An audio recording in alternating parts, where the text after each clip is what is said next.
Hello and welcome back. This is episode number 29 of the Vanarama YouTube channel's Football Manager 2018 experiment series with Celtic and Rangers in the Premier League. In England, now in the Premier League. Started off with the Vanarama some 14 seasons ago, and last season, for the first time, they were in the Premier League together for the first time.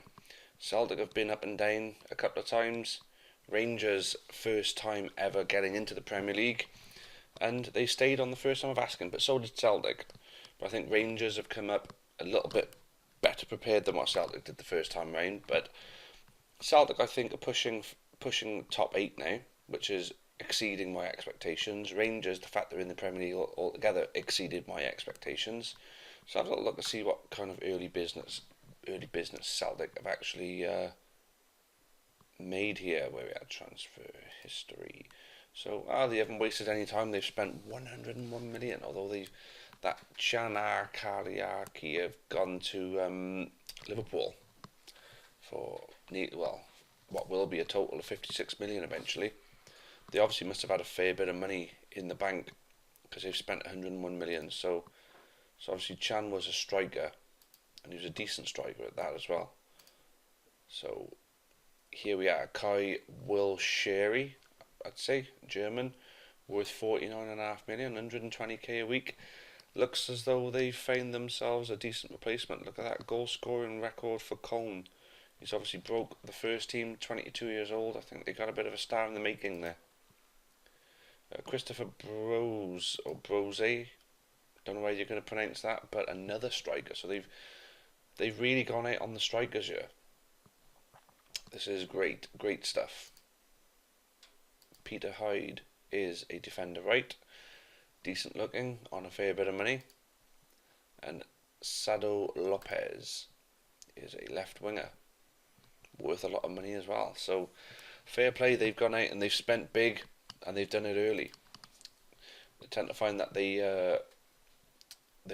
bed well into the team when they get in earlier. So a lot of money spent, but hopefully it'll be worth it. Have a little look at Rangers next then. Any early business from Celtic's rivals? They've brought in a loan player, although they've allowed one player to go, but that's just 1.4 million. That's pennies to them now that they're a Premier League team. So this guy, right winger, 18 years old, from Man City on loan. I'd imagine he'd be a bit of a fringe player, if anything. So Rangers still do some business. Let's have a little look at their reputation. So Rangers in the Euro Cup. Oh yeah, Rangers. What did they win? They were they were runners up in the FA Cup. They won the Carabao Cup, didn't they? Yes. Rangers won, so they get to play in the Euro Cup. But was Celtic? Did Celtic also qualify somehow? No, they're not in any continental competition, but their reputation is slightly better than Rangers, and I think it's improved since they got promoted. Eddie Howe is still the manager, and Rangers have still... Whoa, wait there a minute, what the hell? So we missed that then, didn't we? Well, Paul Clement left Rangers. Simone Inzaghi took over, and we completely missed that last year. Where the hell was my head last time round then? Paul Clement must have got the sack. But that's strange. Oh, Paul Clement is the actual England manager. Well, Simone Inzaghi then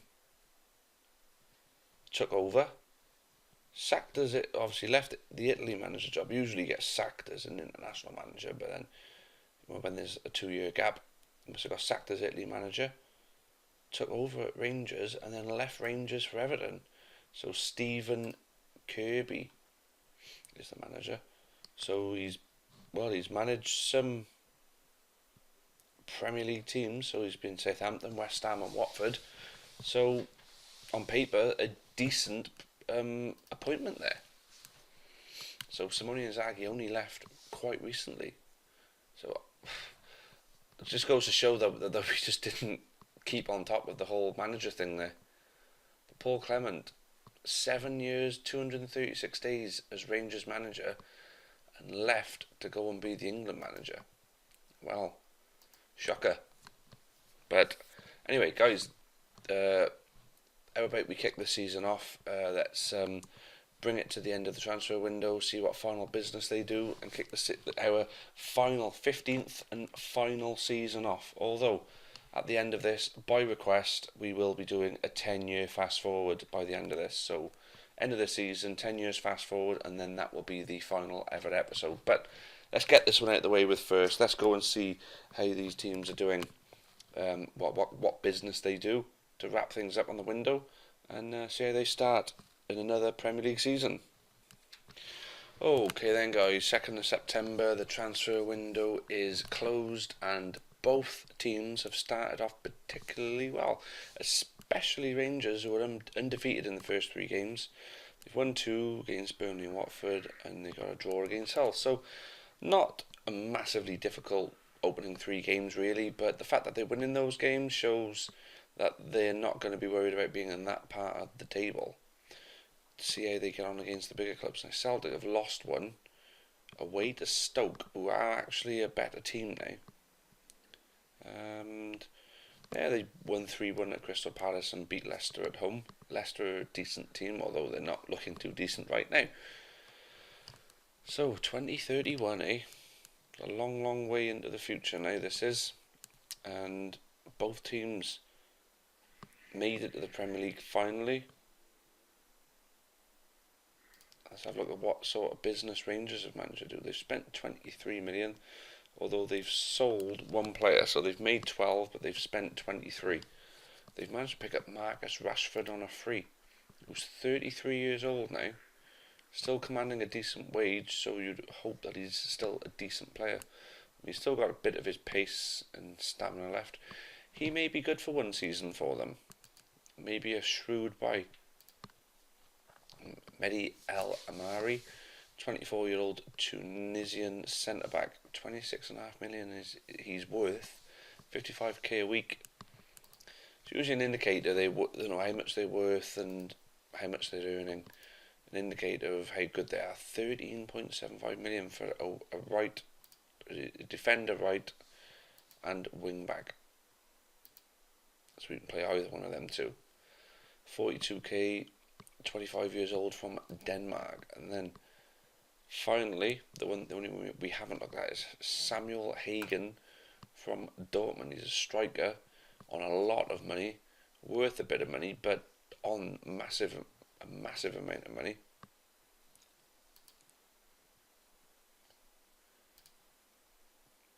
So Rangers will be representing England.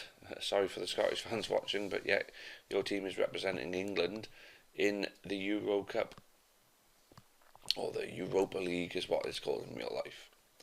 And a pretty tough group actually, Olympiacos, Rosenborg and Zenit. But with the Premier League version of Rangers, I'd imagine that they'll stand a much better chance of doing well in that group than what Scottish Premier League Rangers would. There you go. So Celtic, how did Celtic end the transfer window?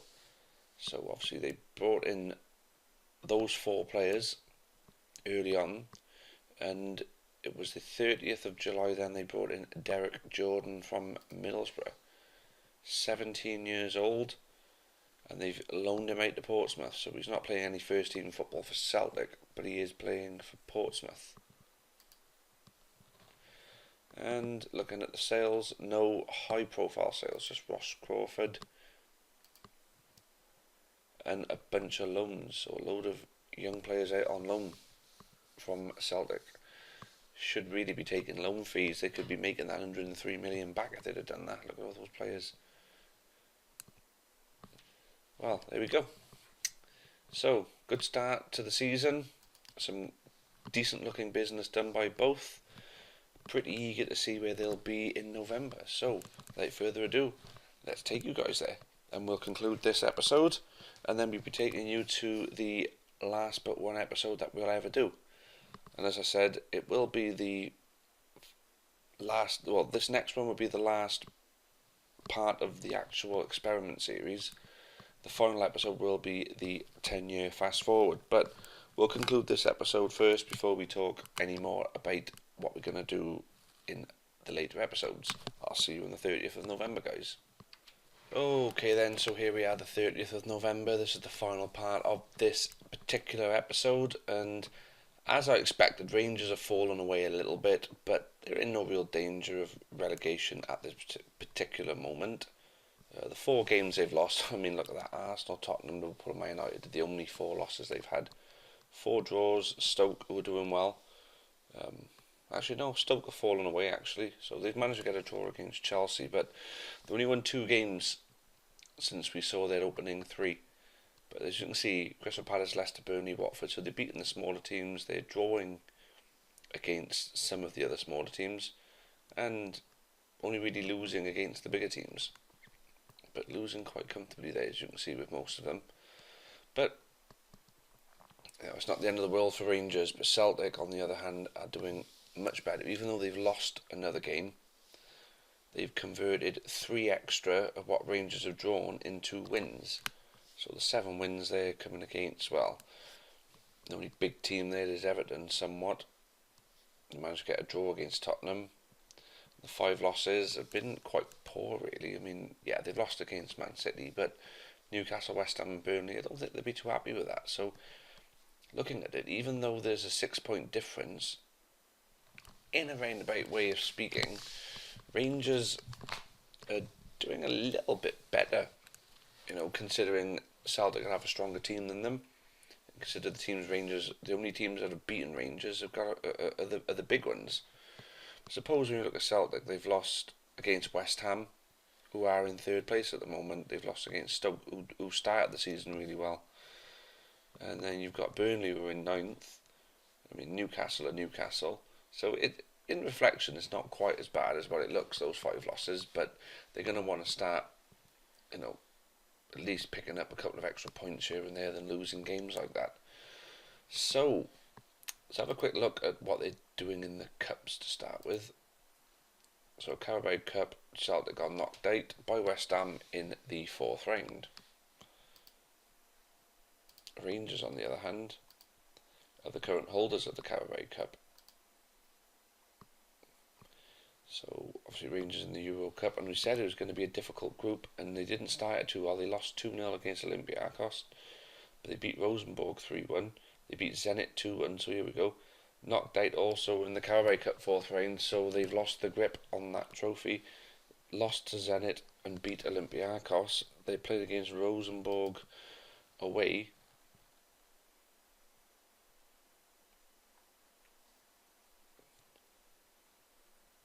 And looking at it, if they win, they could win the group. If they lose, they could go out. But it's looking very likely that Rangers are going to go through on that one. I'd imagine they'll at least get the draw, which I think will be enough. Look at the results. They lost 2-0 away. But only 2-1 at home, so that changes an awful lot. A draw might not be enough if Olympiacos beat Zenit. We'll have a look at that in the next episode, guys. So the FA Cup 3rd round, so that's the only thing that they're both still in. Obviously Rangers have still got a chance in the Euro Cup. Let's see if they can get out of that group. But before we go, a quick look at the player stats. But we'll look at the brief ones for now. So none of Celtic or Rangers in the top 10 with goal scorers. Not with assists. Not with clean sheets. Average rating. Where's the average rating one? There. Let's have a quick look at that then. So no individuals. So the teams between them haven't got any real individuals. Let's have a quick look on this. So Celtic have got this 22-year-old German striker has scored a few goals for them. Fair play to him. Between the two, that's the only one they got pretty much anyway, to be honest with you. Or this geezer here, or these two geezers are doing quite well for them, for Celtic. But Rangers haven't really got anybody that are doing particularly well. Average rating, no. Oh well, there we go. But that Kali, bloody hell, I'm awful, and he's doing quite well for Liverpool, isn't he? Celtic may regret letting him go. Anyway, guys, that's going to be the end of this episode. We will wrap up our final season in the next one. So make sure you guys watch. Thank you for those of you who've kept up with the series. I'm sure there's plenty of you who've watched every single episode. Can only thank you enough. Well, I can't thank you enough. That's what I meant to say.